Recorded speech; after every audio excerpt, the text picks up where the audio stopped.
Tonight on Are We There Yet in T1D Tech? We have our first in a series of user perspectives. Tonight I'd like to introduce to you Jason Gensler. Jason is a visionary, a philanthropist, and a type 1 diabetic.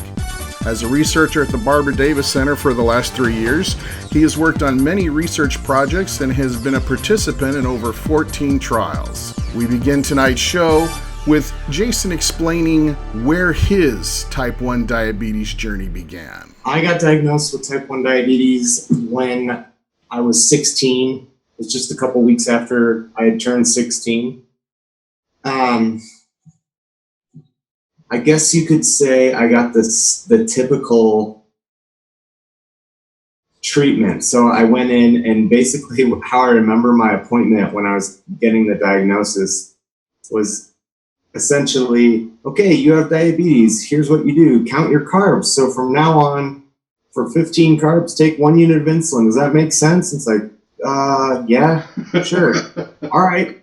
Do you want to go ahead and give yourself a shot? Not really, but I guess if I have to, I will. Okay, go for it. And then I did that, and then it was like, all right, so here's your pens, and we'll see you in a couple weeks. And I know it wasn't that dramatic or that drastic. It just felt that way, because obviously there's so much to learn about diabetes, and there's so many things you have to have a grasp on if you're going to have really good control and live a successful life with type 1, but that's just how it felt. So that was tough.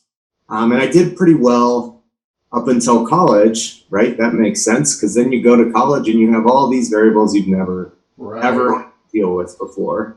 Right. So then that was I guess you'd say, the 10-year period of throw myself a big, long pity party and be pissed at the world and feel sorry for myself because it just wasn't fair. And that caused me some issues. I would say it's probably about 10 years where I didn't take care of myself very well. And what that ended up leading to was I would wake up each day and not be able to feel my hands and my feet for an hour or two. Wow. That doesn't work very well when you work, Right. right?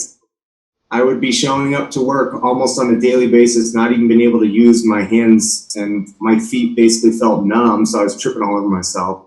And my vision was terrible, but this was just about 5 years ago.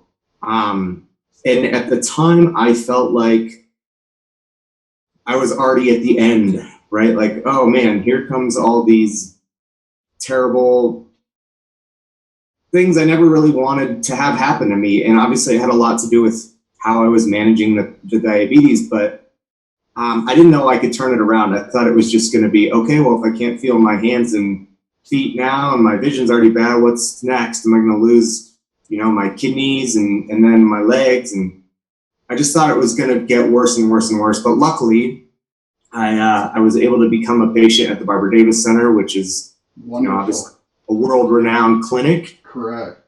And I was under the impression, honestly, that before I became a patient there, I thought that you either had to be super wealthy or that you had to be part of some clinical trials just to be seen there. So I never really investigated it. But a friend of mine who'd been going there since their doors had opened, he said, you got to go there, man. You're in really bad shape. So to make the really long, cool story short, I was blown away when I went there because so many people that work at the Barbara Davis Center have type 1 themselves. And I just remember every single person I met on the first day that I became a patient of theirs either had type 1 or had someone in the family, like a daughter or husband or sister or brother. So there was a really insane amount of credibility at that facility. And so basically what happened was I came back 3 times every 3 months, and my A1C in only 9 months went from about 12 down to 6, 7. Nice. Yeah, and that was amazing to me because obviously as every week kept going on, all of my symptoms got a heck of a lot better. And by the time I was seen for that 3rd appointment,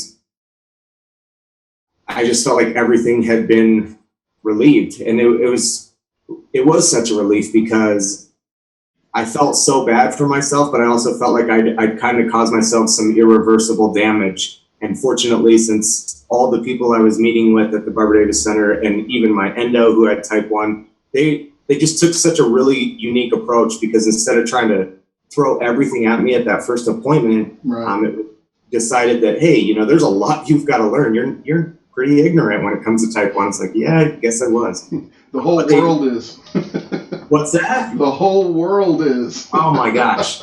Yeah, that's an understatement. But basically, they decided to teach me one really critical component of diabetes management at a time that was going to have the most impact. And by the time I'd gone there for 3 90-day visits, I felt like I knew a heck of a lot more. But more importantly, my management was stellar at that point, because there was so many things I had no idea were really occurring. I'd never used the CGM at that point. Okay. I actually had heard of them, but I'd never even tried one.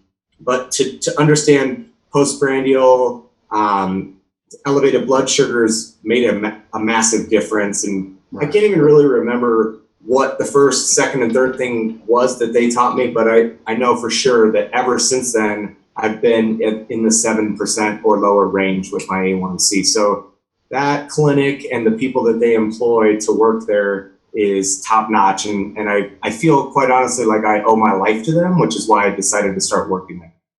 Oh, so you work at that location? I did. It was interesting. So because I just felt like I kind of got my life back, I wanted to be around that atmosphere a lot more, and the camaraderie, because there was over 35 people that had type 1 just working in that 4-story building. And it was really cool to be around that, right? Because prior to that, when you go to work, you know, you're lucky to work with even one other person with type 1. But if you are able to find a place where 30 or more people have type 1, you kind of feel a lot more like you're in the in crowd, I guess you could say. But there was just so much to learn. And what I liked the most about being around the clinic and the people was, of course, we do a ton of cutting edge research there. So to hear about all the different studies that were going on was really fascinating. And so I decided to start volunteering there. And that is kind of what catapulted the whole journey, because all I really wanted to do was be around those people. And within just a matter of a few months, I was there every single day volunteering all day, because I couldn't think of a better thing to do with my time. And I think it was the 4th month or so that I was there basically as a full-time volunteer that they said, you should probably work here. I bet you'd really enjoy research. And so that was about 4 years ago. I did actually just end my employment at the end of March. So April 1st was my first day not being employed there any longer. The study was kind of running out of funds, like most studies do. Right. But I've been working for a long time as well on a social enterprise that's really going to change diabetes treatment and change a lot of lives for the folks in our T1D community. So that's been another really fun thing that I've been working on since the very first day I started working there. And everyone that worked there knew about kind of my aspirations in this whole big vision. And then they were all super supportive as I started to move forward to pursue that full time. So it's been awesome. Yeah, that's wonderful. Our vice president of development at the Nightscout Foundation lives in Denver, and she goes, Gail DeVore, and she goes to that facility. And yep, I've heard of her. Oh, you have? Yeah. Yeah, really wonderful person from the very beginning of time that we met. She's just been a massive asset to the movement. For our family, our journey through type 1 diabetes began when our adult children had left for the university. They're now 26 and 30. And so instead of empty nesting, my wife and I spent about a year and a half deciding what we would do with the rest of our time, because we were still in our mid-40s.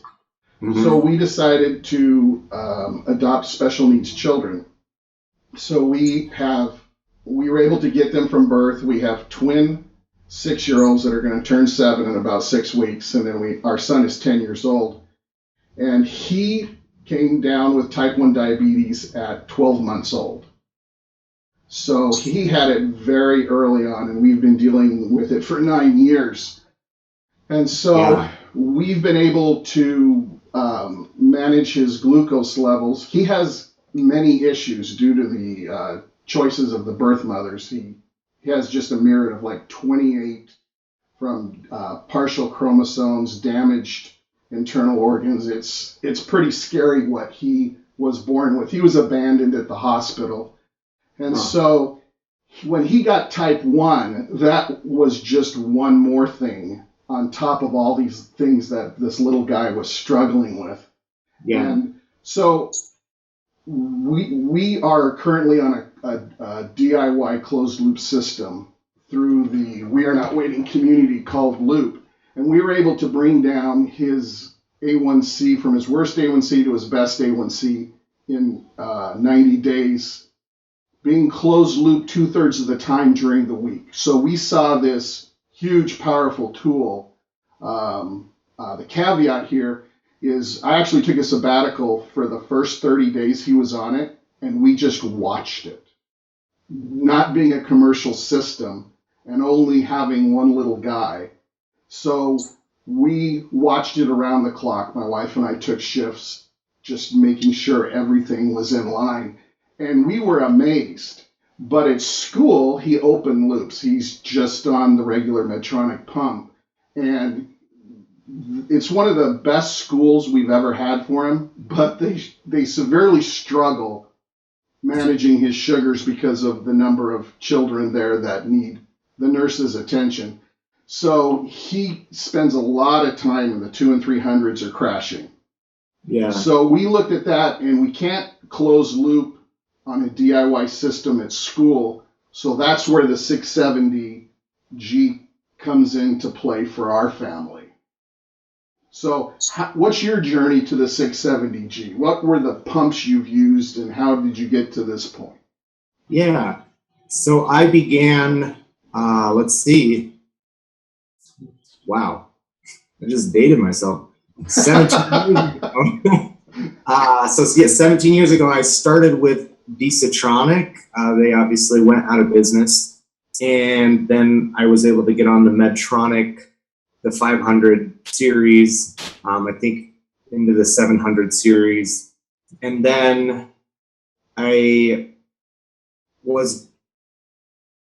ended up getting the 530. So my favorite thing about all the stuff I get to talk about is that everyone that knows me knows this story and the journey, and that's cool. I'm glad I can be open and upfront with people, but I was somewhat convinced to get on the 530G from the local rep, who's a wonderful friend of mine at this point. But at the time, her approach made so much sense, right? Because here's what was happening.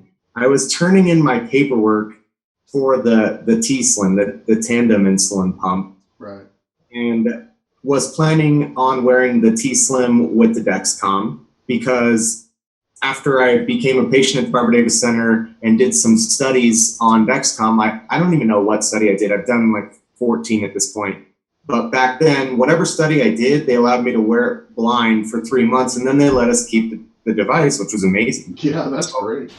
Right? I mean, that'll save you quite a bit of money. So at that point, when I all of a sudden was able to see what my blood sugars were really doing when it was no longer blinded, I learned a lot more about how to take better care of myself. So I knew for sure at that point I always wanted to be on CGM.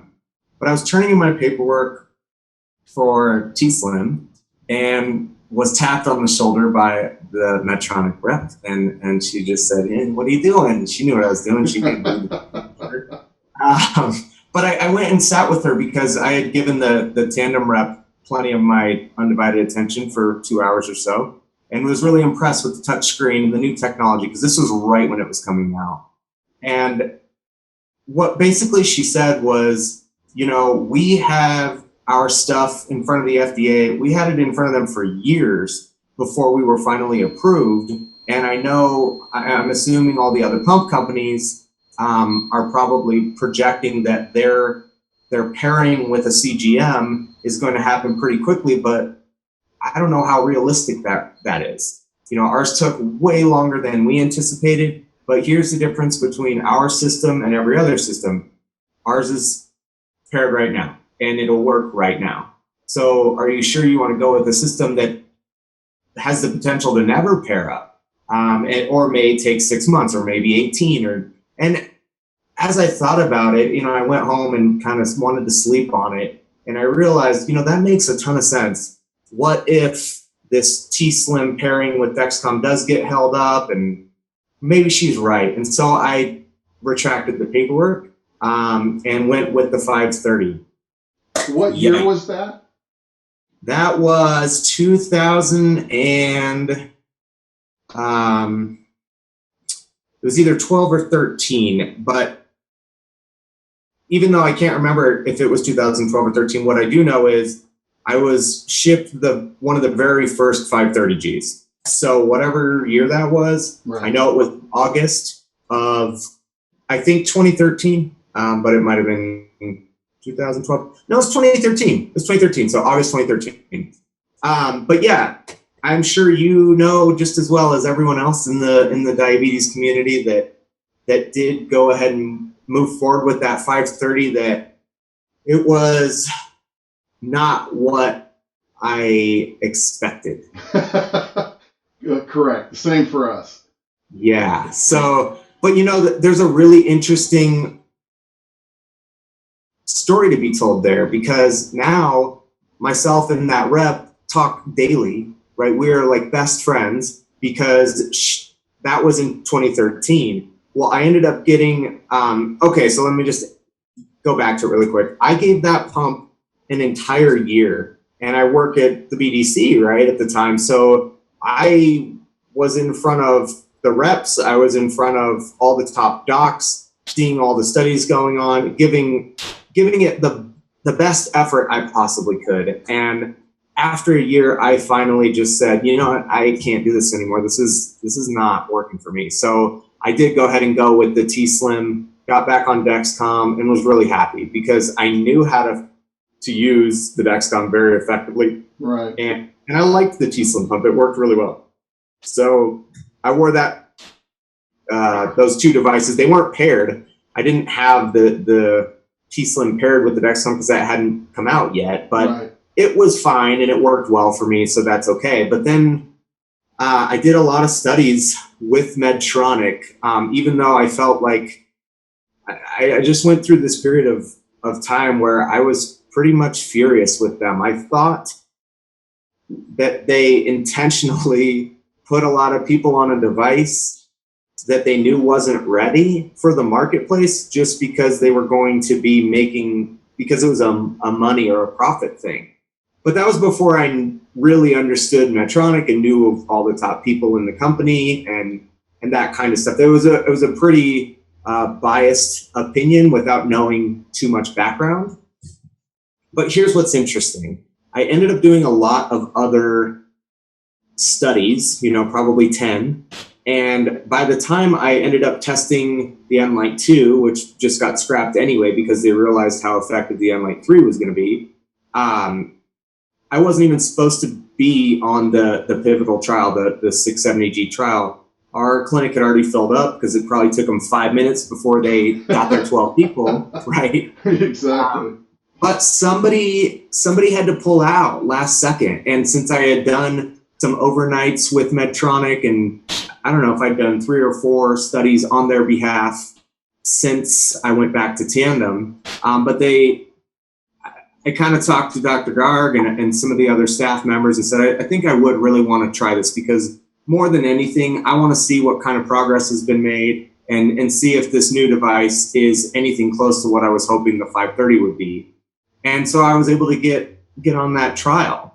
But it was not fun at first. It was really, really difficult because I know being first round in studies isn't usually the best thing unless you're in a unique position like I was where you can work at the clinic and then you've got all day, every day to kind of tweak things and mess around. Right. So I didn't really hate it, but man, a lot of folks think that maybe for the 123 people or so that were in the pivotal trial, that we've all just, been living perfectly fine for the last 2 years, and it's been all rainbows and butterflies. And that's not at all how it has unfolded, because what people don't quite understand is that we were given these pumps. The staff at the Barbara Davis Center was going to do their very best. Our clinical care team was going to obviously do the best they could with a brand new technology, and Medtronic was going to do the best they could. But there was a lot of missing pieces and information that maybe didn't quite make it from the engineer's mind when they developed the system to the clinical care team. Very common. Right? Very common. So exactly, but with a device that was such a game changer as this one really is, oh my gosh, it was crazy frustrating for all of us. And I'll just speak for myself, but since I got to know all the other people, because we did the overnight hotel setting stuff, I know we were all struggling because we didn't even know what settings were going to have an impact in auto mode.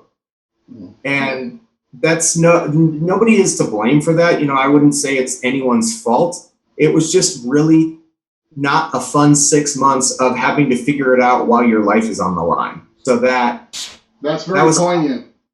Yeah.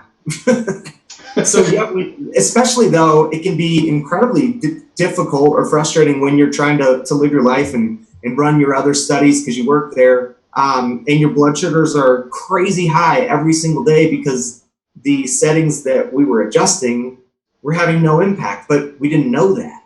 So we had to basically test every single setting and try to figure out what was really working and what wasn't. And there was plenty of times we jumped on the phone with Medtronic, of course, and tried to talk with the engineers and said, well, why is this happening? And, they gave us their best answers, but it didn't always line up with reality. So to kind of wrap the story up, once we really figured out how to utilize the system in a way that we were kind of maximizing its capability and felt like we were really comfortable with how to have the best experience, that's when things started getting really fun, honestly, because I finally started to trust the device as if it had my back 24/7. Because prior to that, I thought this system's never going to fly, just like the 530 didn't work because they developed it wrong or whatever. But what's so cool is once you understand, this is really important for everyone too, because there's a lot of people that are about to get on this device. If you take this device and you open up the box, you can't expect to toss it on your belt and have it be a cure for diabetes. That's not what it is. Right. And it was never intended to be that. Right? So we have these really unrealistic expectations that I know were justified back when the 530 came out because we all saw what the media did, right? So it was called the first step towards artificial pancreas because it was somewhat JDRF and Aaron Kowalski's whole big circle of all the different steps to get to an AP. And as you know, the media conveniently left off the first half of yes. Instead of first step toward it, all of a sudden was called artificial pancreas. Right. But there is a huge difference between the 530G and the 670G, and they weren't even planned, right? But that big difference is that the 530 got approved by the FDA, and everyone in the diabetes community got thrown on it.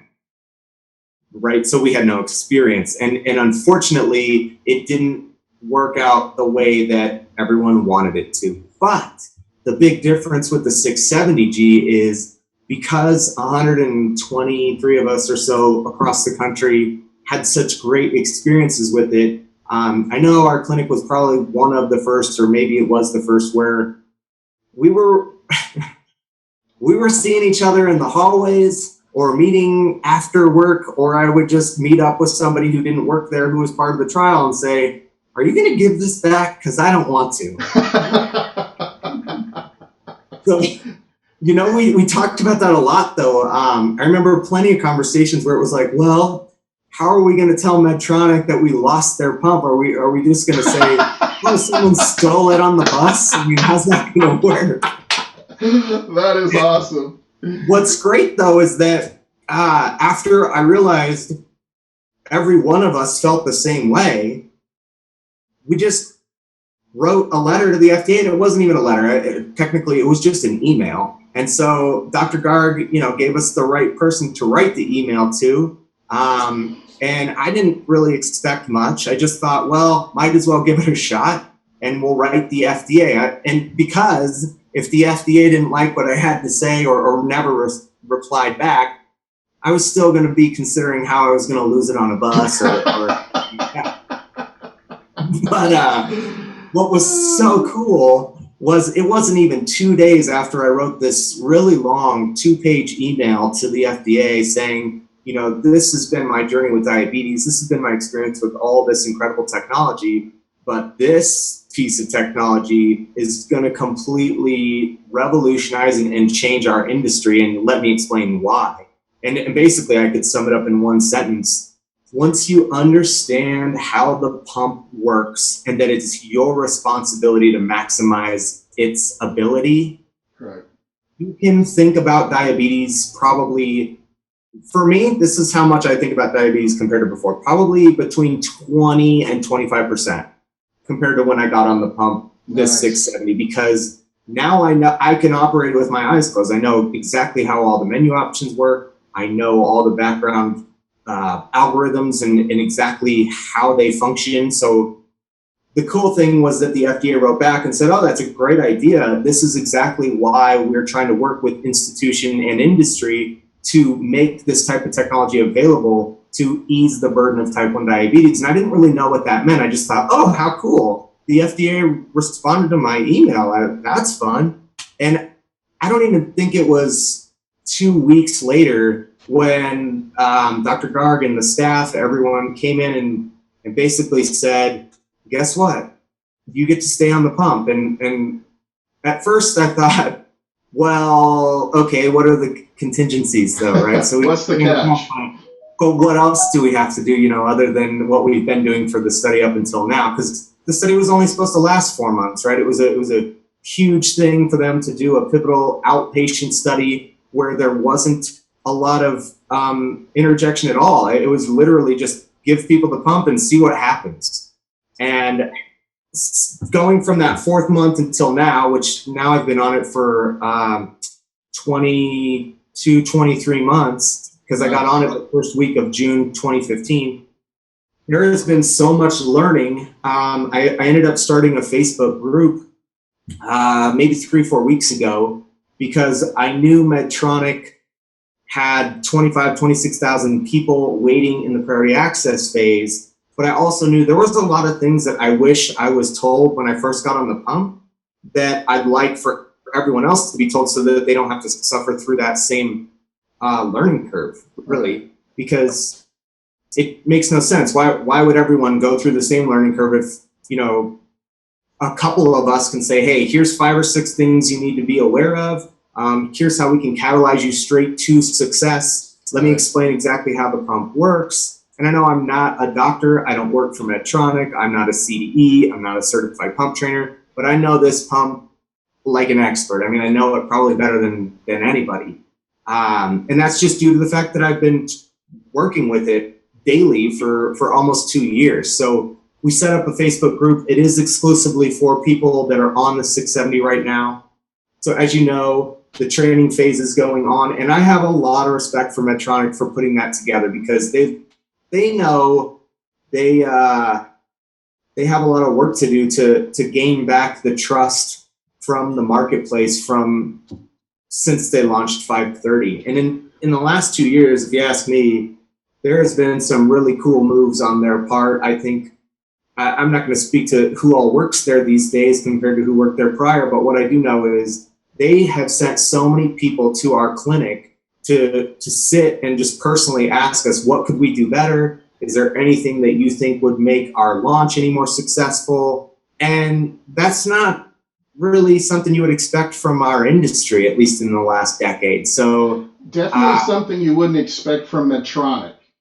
Well, that's a better way to say it. Because you and I are the demographic they're trying to get back.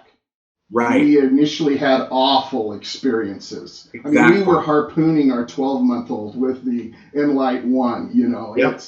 So the fact that you reconsidered that, the fact that our family's considering that and on the Pathway program, that's proof that Medtronic has done a lot of things right.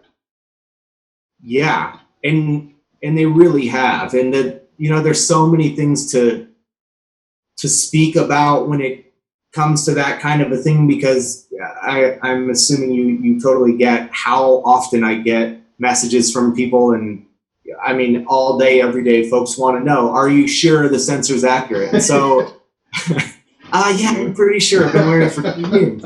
So what we did was put together, and by we, I mean myself and my social enterprise business partners, we put together a website. You know, it's nothing special, but it will be special pretty soon here. But it's all about my experience with the 670, because I want people to see the stark contrast. There's such a big difference between life prior to the 670 and life with it. And so I made a little video with them to showcase that. And we also have a lot of FAQs on there. And the thing that we're working on having up in the next 2 days is my daily calibrations. So instead of calibrating twice a day, because you are required to calibrate at least once every 12 hours, Right.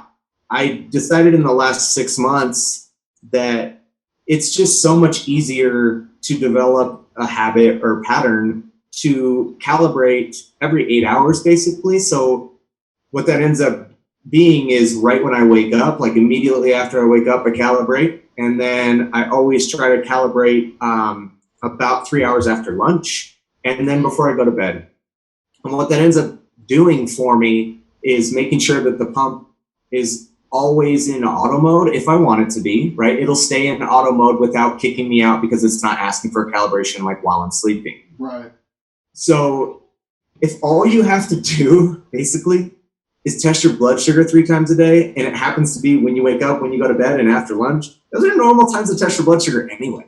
Right? That's not difficult at all. But when all you're doing is pressing yes for calibrate, as opposed to just testing your blood sugar, it's actually pretty simple. But the what that does for you, I mean, it's unbelievable. So I'm at 109 right now, and I don't even think about diabetes because I'm always in range. So what we did on the website, because I wanted to be really transparent, you know, not every single test is perfect. And it doesn't mean that I'm never above 200 or that I've never dropped below 70. But what they focused on, and they did such a great job of, is the amount of time that you are in range, right? So that variability is so well controlled. And between 70 and 180, actually, I just looked again this morning, I'm in range between 70 and 180, 86% of the time. Very nice. Awesome. Right. And I don't even really know where the other 14% goes, because I feel like I'm always in range, especially when I'm awake. My overnight stuff is unreal, because you can go to bed on this pump at 75 or at 280. And what's so cool about the way the auto mode works is you will wake up at 120 basically every time. I always wake up between 105 and 135. Nice. So, and if you can imagine what that's like for someone, right? You'll see it really soon when you have it on your son. It's unreal to be able to wake up every single day with a perfect blood sugar. It's awesome to be able to start your day without having to start chasing, right? So if you're high, you got to start chasing with insulin. If you're low, you got to treat. It's Right. so cool every day to wake up, and it's become an expectation for me because I've gotten so used to it, and that's gonna shift our whole industry, because I could totally see in the next year and a half people using this system. 35,000 or so, I'm sure, will end up on this pump, and no longer will people be okay with other devices if they're waking up outside of that sweet spot, because Right. this one does it without any work whatsoever from the user. And that's a game changer. One of the things that you mentioned in regards to the benefits of when you go to sleep at any number, you wake up, within range, that is the very same thing that we have experienced on our loop system, which uses a Medtronic 722 pump. Mm-hmm. But there's only about 300 of us, and we're on the very bleeding cutting edge of technology and doing these things by ourselves. But there's tens and hundreds of thousands of people that need the commercial system, that need to be able to have a large company behind it for support, that need this type of respite. We can't expect the entire T1D community to be doing a do-it-yourself solution, because that's a complete fail of the industry if that happens. Yeah. And I did a short little video on where everybody was with their artificial pancreases. And I basically said the same thing you did. Gone are the days of the dumb pumps. Yeah. Love it or hate it, the 670 for at least 18 to 24 months is going to be the smartest pump on the market. I'm glad to see them working on the 690 so that they can compete with Beta Bionics and Bigfoot Biomedical and eventually Horizon from Insulet. But the only sad part here is the tandem scenario, because the people doing the software are part of our community, and Tandem needs to not lose 90% of their market value in 12 months. Yeah. So it'll be interesting to see where that goes. But the 670G, I appreciate what you're saying in regards to that, because we don't want to have to bounce from our closed loop system to the 670G for school. We want to be able to have a solution in the 670G that we can do 24 hours. Now, the system we use is a basic system, and it sounds like it's very comparable to the system in the 670G. The obstacles you indicated you ran into initially, those are very typical for a DIY system, because in a DIY system, you have to bring all of your correct diabetes numbers, IC, insulin to carb ratio, your ISF, your DIA. You have to have all of that information real, because when you close the loop, the algorithm's going to do the math. And a lot of people, I would say probably 80 to 85% of the communities don't have the correct information in their pumps. They may be adjusting ISF to compensate for basal, or adjusting basal to compensate for ISF, where you can get away with that if you're doing 9 boluses a day, 6 boluses a day. But when you close the loop and something's making a decision every 5 minutes, the math has to work out. You have to have the right information. So your initial scenario with that, in our community, we talk about the 3 waves. There's the engineer wave, where they develop these technologies. And then there's their documentation, which makes perfect sense to an engineer. And then the next wave comes in, and people are looking at it and going, how can we help and make this easier? Then there's the personalization for another segment of the community, where they create the user manuals, they create the documentation, and then more people are able to get on. And then the third wave is actually people will do videos, except technology moves so fast in the community that it's usually outdated. There's not as great value in that. Yeah. But so that gives me a lot of hope in regards to the 670 just being able to be the system, because we don't want to have to jump back and forth. Right. Well, it'll be really easy because the 670 will allow you to send your son off to school. He will probably have much tighter control than he has now. Not will probably, I know for sure. I mean, unless he's sneaking things and snacks like every 45 minutes, he definitely will. Yeah, we're pretty confident that'll improve.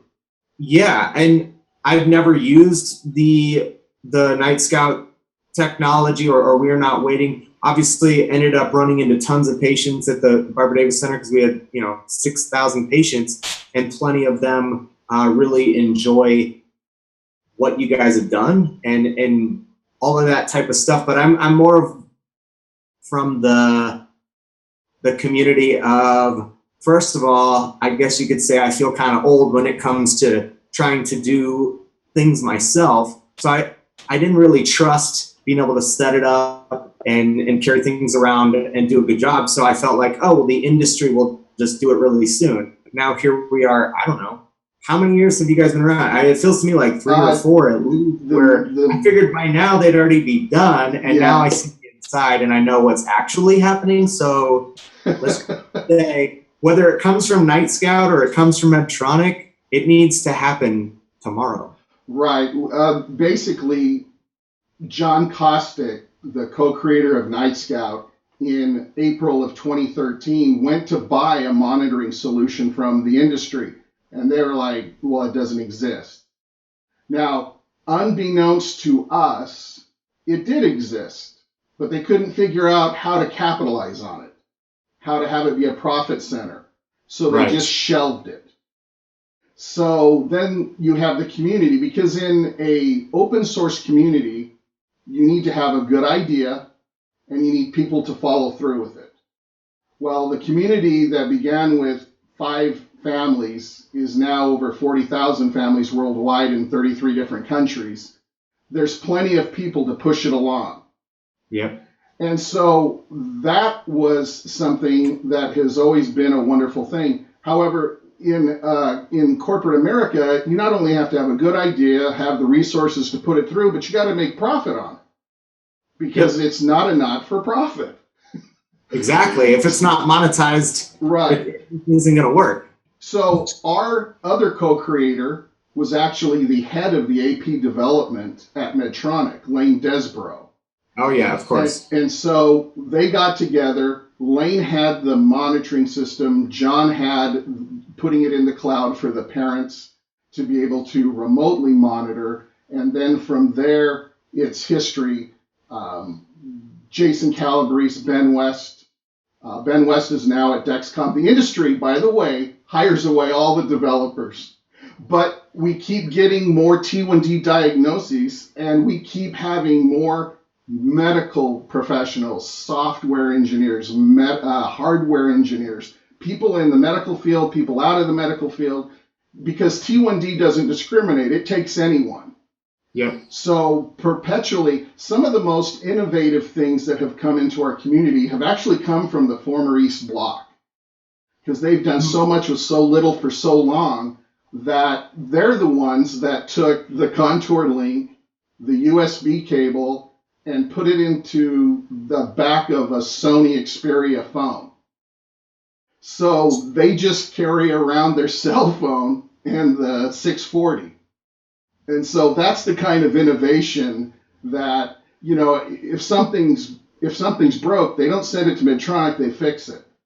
Yeah. So this has been a great help for our community, because the irony for our family is the 722 pump our son started on at 12 months old, that was a fiasco. We only lasted 90 days and then jumped to Dexcom and Omnipod. But that was more to do with the fact when our little guy could hold the pump in his hands, his thumbs fell on the unlock sequence. We caught him in a bolus, so we had to put it in a zip bag, fanny pack, and lock it away. And then he'd spend 8 hours breaching the zipper. So we just basically, it's like, we need to keep this child alive. He's curious beyond measure. And so we need to put him on something he can't dose himself with. So that's where the Omnipod came into our life. But fast forward to last November, the 722 is the very pump we were able to turn into the closed loop system. So Medtronic for us has been a love-hate relationship. But the fact that they're doing a lot of things right is proof that you wanted to keep that pump, is proof that our family is actually on the pathway. because I've been very outspoken against the sensor accuracy.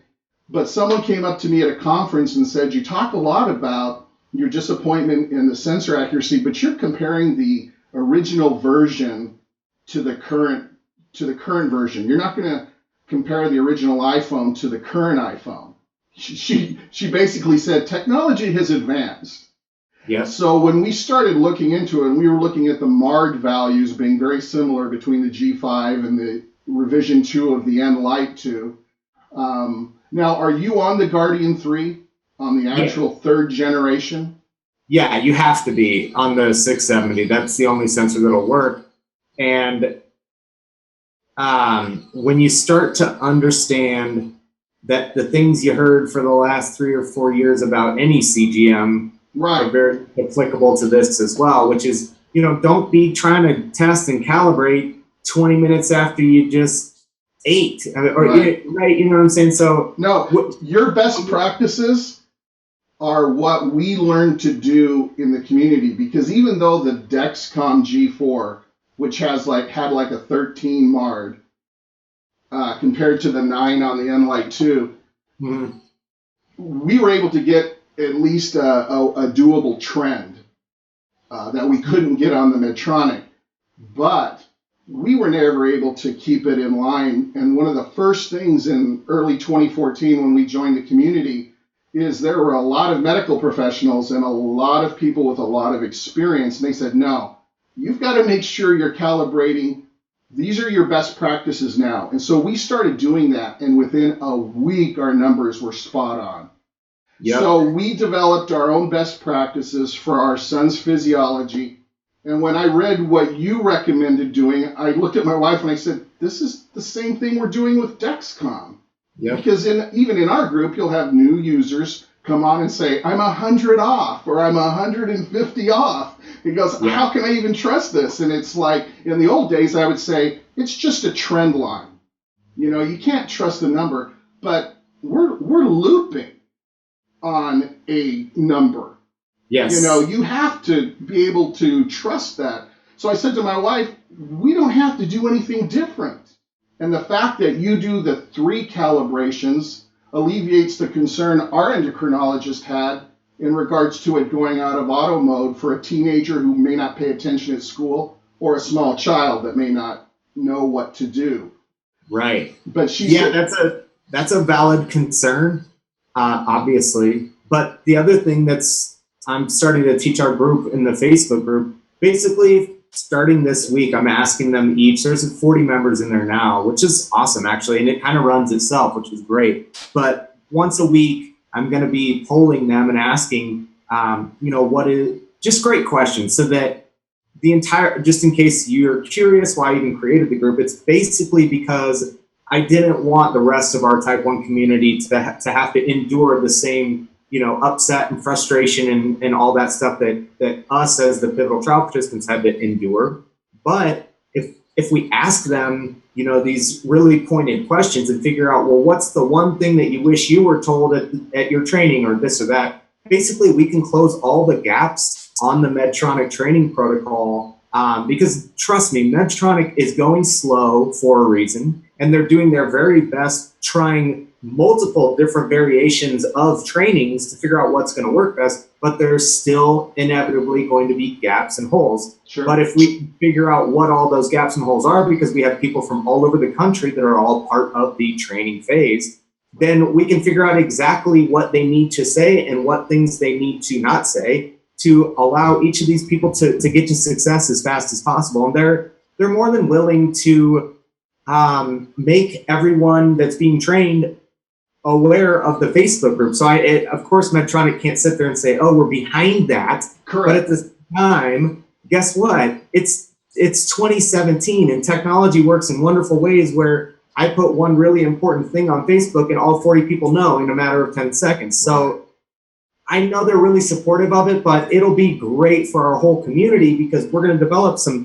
paperwork, some documents that Medtronic will then take back to headquarters and figure out how can we implement this into our training and make sure that the information is disseminated to the new user in a way that is digestible, but really makes sense from the beginning, because it is like, it's very different, Wes.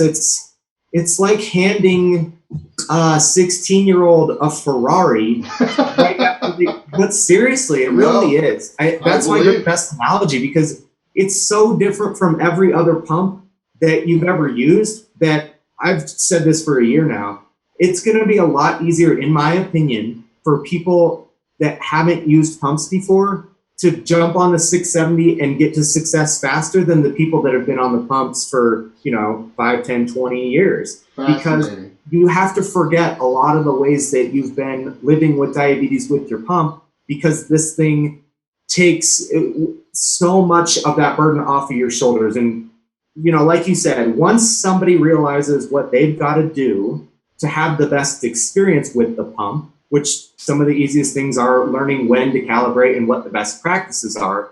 Once they're comfortable and they understand the best practices, they literally can totally relinquish control to the device and feel 100% trust that it's going to have their back no matter what, because it does. I've never, since I've been in auto mode and really understood how the pump works, gone so low that I've needed assistance or anything like that. In fact, a better real statistic is, to this day, almost 2 years later, 123 people, not one single severe hypo and not one single DKA. Nice. So the pump is really effective, but the more we can teach our type 1 community at the very beginning how to go from, hey, you just got your pump in the mail and you got the box, to you're incredibly successful with it as fast as possible. I bet you we could get to the point where within 3 months, everyone feels like, oh my God, I'm so glad I'm on this. This is a life changer. But people also have to realize something.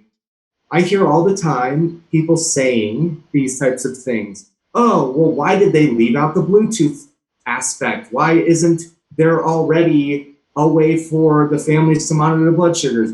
Why did Medtronic miss the boat on this and that and the other? And there's such easy explanation for that. Do you think Medtronic really expected the pump to get approved by the FDA in 106 days? No. In fact, the FDA told us in a conference last October that they expedited the process to market 3 full years. Exactly.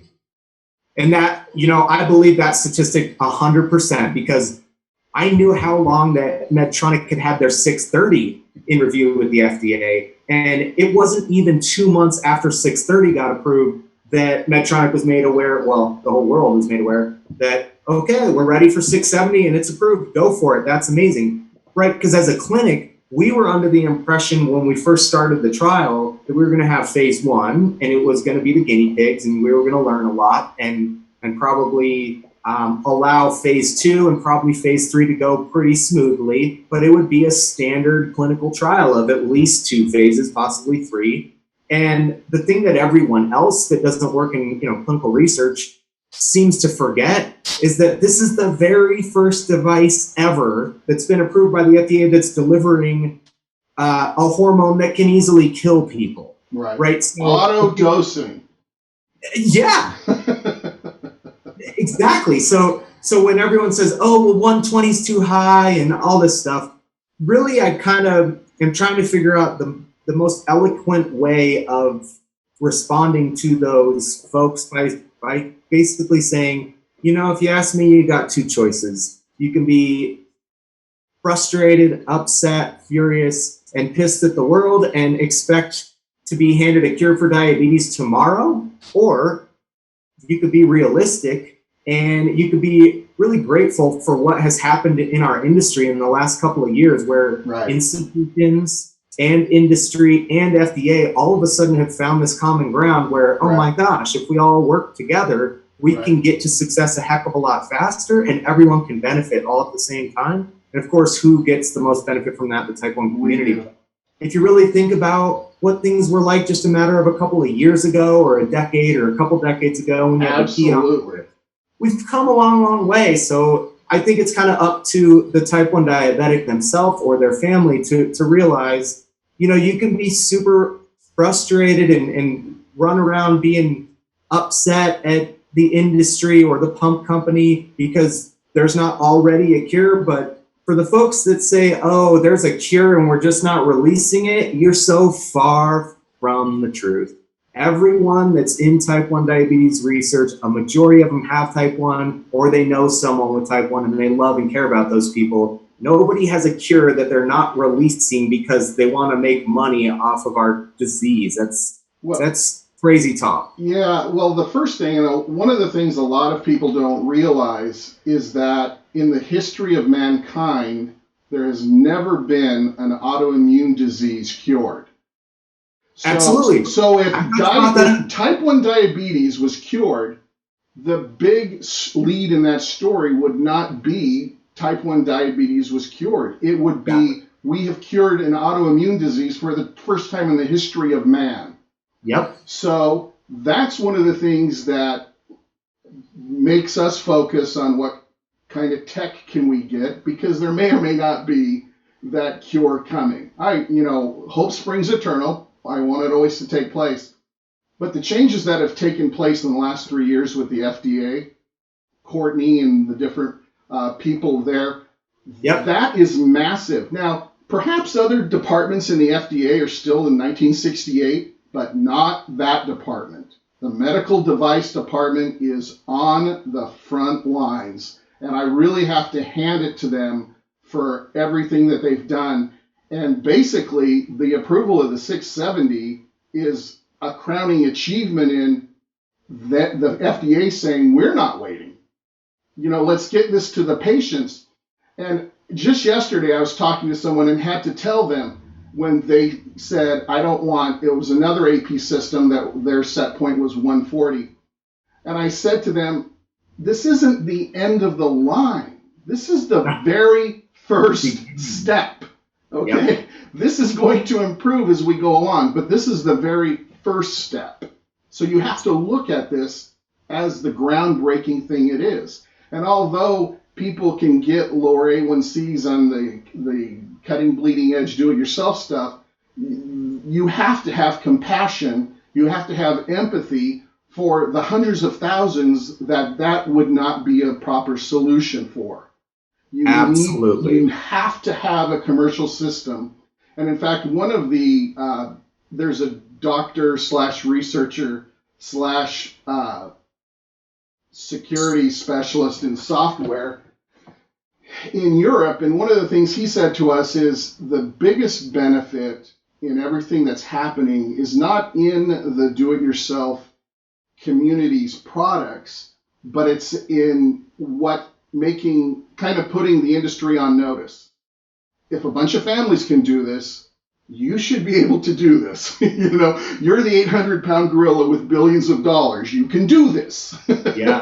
And he says, so an FDA-approved pump that's new, that's groundbreaking for industry, that is the value of all the effort and energy that's put into this. And I will have to say the co-inventors of the open APS system, Dana Lewis and Scott LeBrand, they are actually the ones that took me aside and said, you need to realize that Medtronic is going to help tens of thousands of people. This is going to be a good thing. We don't have to be worried about this coming into fruition. You have to realize that this is what is needed. And so with the other lady telling me, quit comparing the Enlight 1 to the Guardian 3, those are things where I actually had to stop. I had to rethink my thought process and realize, you know what? Bingo. It's not about just our family. It's about the worldwide community. Yeah, I 100% agree with that, because there is a lot of people out there that don't have anything close to what my life looks like right now, right? With the latest and greatest technology, all the education I could possibly wish to have at my disposal, and the resources, and man, those people's lives are going to change for the better so drastically. And I'm excited for that type of a movement, and it's happening right now. And the thing that I was mentioning earlier, I don't even think I finished my sentence, but on the website, I'm going to have a page that basically shows you can almost go on a calendar and pick whatever day starting in April that you want. And each day, all of my calibrations show up. So people can see, you know, it's not a perfect system. Your calibrations aren't within 1 point every time, but mine are on average between, you know, usually 10 and 15 points every single time. And it's just because I learned how to use this system really effectively. But I think that'll give people a lot of confidence, honestly, seeing that every day, all I'm actually doing is testing 3 times and pressing yes, calibrate.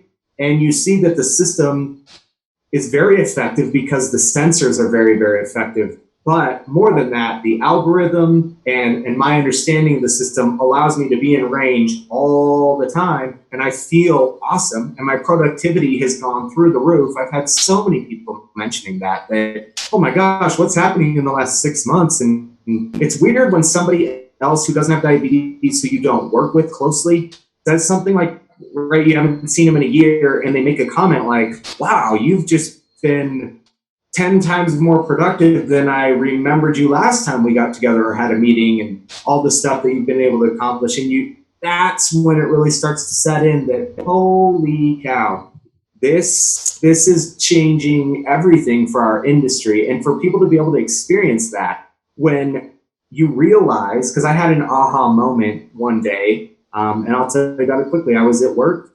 We had a really intricate day, I guess you could say. We had to do a kidney function test on one of our patients, and that's like a 6-hour visit where you're constantly checking their blood sugar, and you infuse them with a drug called iohexol. You just have to be on your toes for every aspect of that visit because it's done in our infusion center. And to make the really long story short of that aha moment, I missed breakfast. We had another couple of patients show up. One of them was really early, and then the other one showed up on a day that he wasn't supposed to be there. So it was a very difficult day, clinically speaking and research-wise, but I didn't get breakfast, and then my lunch didn't even happen until about 4:30 in the afternoon, and finally that patient had left, and everything was all wrapped up. And I looked down at my pump, and my blood sugar was like, I don't even remember. It was between 80 and 120. But then I looked at the graph and I realized, holy crap, I missed meals. I've been stressed all day long. My blood sugar was 123 average. And that's when I went into the pump and looked, wait, what was my average today? And that's when I got kind of emotional, honestly, because I realized in that moment, whoa, I had no time whatsoever today to even look at the pump, to even see where I was because I was so busy. And yet it kept me in range the entire time, and I didn't have to think about it a single time. That's crazy. That's changing my life. And so obviously that happened back in either August or September. I think it was September. And ever since then, I've gotten even better at using the pump. But I'm just excited for all the other people who have just heard really good things. And I want them to be realistic, right? It's not a cure in a box. But if you use the technology, like the Facebook group that we have, you know, the second somebody gets the pump shipped to their door, they can join our group and they'll be expedited from right when you got the pump to success very, very quickly. And I know for a fact that this pump will change the game for everybody, but people also have to remember Bigfoot, right? I'm excited beyond belief for Bigfoot. I'm really excited for Damiano's system, right? All of these things are really encouraging. However, there's something that everyone forgets, that, you know, they've got these great big promises too, and I'm sure their systems are going to be amazing, but they still have yet to put those systems on a ton of people and work out the kinks. So for everyone that's going to wait on getting the 670 because, oh, I'm just going to wait for the next one in line that's going to be 100 times better. Obviously, everyone can make their own choices, but each one of those pump companies are going to have their own period of time, like Medtronic had to. Sure. Where, you know, because Medtronic is a couple years ahead of everyone else behind them. So, and then the best part, for me to go ahead and shoot our little horn here is that we've had over 120 people on the system for almost 2 years, and now there's going to be another, I don't know if it's 500 or 750 that are in the training phase, but this device actually does work. It does. You don't have to like wait it out and see if it works. We already know for a fact it works. So if people want to wait, that's totally cool, but I'm going to continue to put my daily calibration stuff up on the website. We're going to try to make sure that everybody in the type 1 community understands that there is a huge shift that's coming, and you can be a part of it, or you can sit on the sidelines and watch. But I am one of those kind of people that wants the best now. And I'm more than happy to say very confidently that this is by far the best system anybody could be wearing. And I'm excited for you guys to experience it with your son, because you'll see even with youngsters that it removes so much of the burden that you'll probably have some emotional moments with your wife. One of the things that everyone has to remember is all of the release dates are marketing release dates. That's right. What we have to remember is a product ships with the engineering release date. Yep. So, and I don't necessarily want any of the people that we love at Bigfoot or at Beta Bionics to release sooner than they're supposed to. Bring it to market when it's mature so that you don't have a misstep in the process. So we look at it like we said in the 600 series episode, we look at it like Pokemon. We're going to collect them all. You know, we've been on almost every pump over the last 9 years. So looking for the best solution. One of the things that I am greatly heartened by is the fact that in our conversation today, I'm pretty confident we won't have to switch back between our two closed loops. That we'll be able to use the 670 and have that until we have to come to the decision, do we do the 690, do we do Bigfoot, do we do Beta Bionics or whatnot, because the second generation of all of these pumps are going to have even more impressive algorithms. You know, you have Bigfoot, and they have a proven pump. It's the Asante Snap. Yep. So, and their algorithm is going to be the new thing. And then you have Beta Bionics, which has a very mature algorithm, enter your weight, and then they have a brand new pump. So it's the pump side that they have to do the focus on. So there is more time needed. And I look at it as, you know, the old phrase, a bird in the hand is worth two in the bush. It's like for our son, and it actually fits the definition that Lane Desborough and Howard Look from Tidepool came up with in November 2013. If you know how to do it, if you have the tech to do it, and you know how to improve your child's life, you need to do that. Yeah. That was the we are not waiting clarion call. So the irony here is that we are not waiting clarion call was the definition of why we chose the 670. Because we're not going to wait 2 years to improve our son's life. He needs to be learning at school in range. Yeah. And that's exactly, wow, you brought up such a great point. He will be at school with optimal blood sugars the entire time he's there. Imagine how much more of the information that he is supposed to be taking in will be sinking in after he's done that 670. It's going to be mind-boggling, trust me, because, I mean, here I am, 33 years old, and it's really moving for me. So it'll be fun to hear all the stories from folks like yourself with your son and just everyone in our community as they get to witness firsthand their children or their loved one starting to shed that skin of all of that burden, because after they get really comfortable, I don't know how long it's going to take each person, but what I do know is once they get to that point where they realize I 100% trust this device,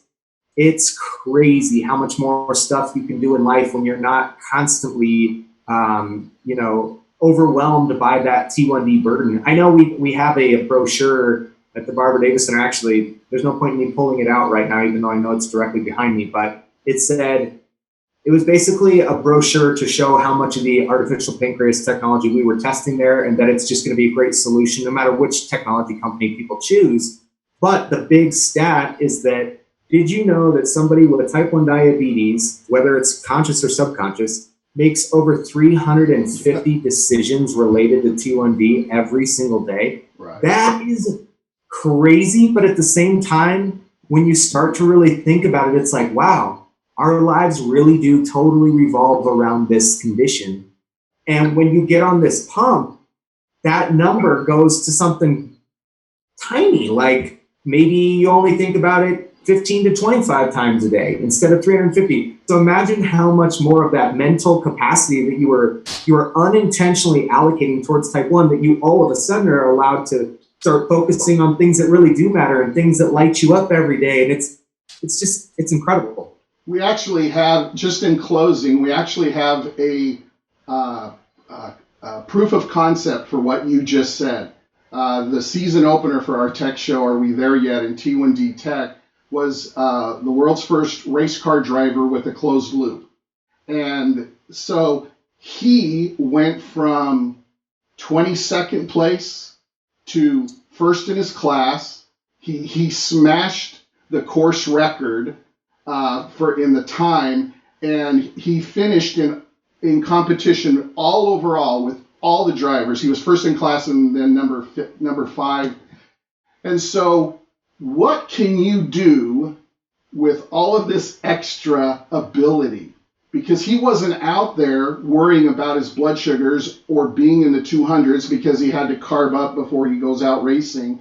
He was able to have that. And we actually, in the episode, we have a screenshot of his blood glucose and how it's moving. When the adrenaline hits, it starts to go up, and then how the basals adjust and keep him in like 165 range for this race, where he would be between 200 and 300 in a normal race. And he was very surprised at the quality of life improvement was instantaneous. And so what you're saying is real. That is absolutely real. And I asked our community, what will you be able to do with this newfound focus, energy, respite for the caregivers? And that's the other side of the coin. If you think the set points of 120 or 140 are too high, don't forget there's the other side of quality of life improvement.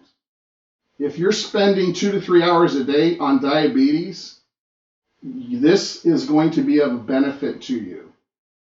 It absolutely will. And one of the things I'm going to be doing with that Facebook group, with my website, just with our whole community over the next 6 months or so, is figuring out a way to get people's answers to that. And, folks aren't going to figure that out overnight. It's taken me, almost 2 years to finally really allow that all to sink in. But that is going to be so cool for all of us to see how much change we're able to have for the better with our lives. Because for me, it's this one word that makes all the difference in the world, and it's freedom. It really is. You all of a sudden recognize you're free from that cage that your brain has been in for the last, for me, it's been 17 years. And now all of a sudden, everything that I'm up to is top notch. And of course, the social enterprise and the things that we're moving forward with for a whole entire new model for the nonprofit industry, which I'll share with you offline. But it's kind of astounding how cool that all is, that I've been working on it for 3 to 4 years, but all of the momentum has really kind of picked up in the last 6 to 9 months. And it's just driven it straight to the top because I'm able to focus on it with all of my attention and what I should have been able to do before. But with that freedom comes so many cool things and a lot of great realizations. But it's going to be fun to start tracking, like in our type 1 community, there's a lot of people in the community that can benefit from this thing, like 1.4 million people basically. So we'll see what happens, but it'll be really exciting. And then to watch it progress. Yes, most of us that are on the 670 that were in the pivotal trial are probably going to go ahead and test the 690 from Medtronic as well, because we're excited about it.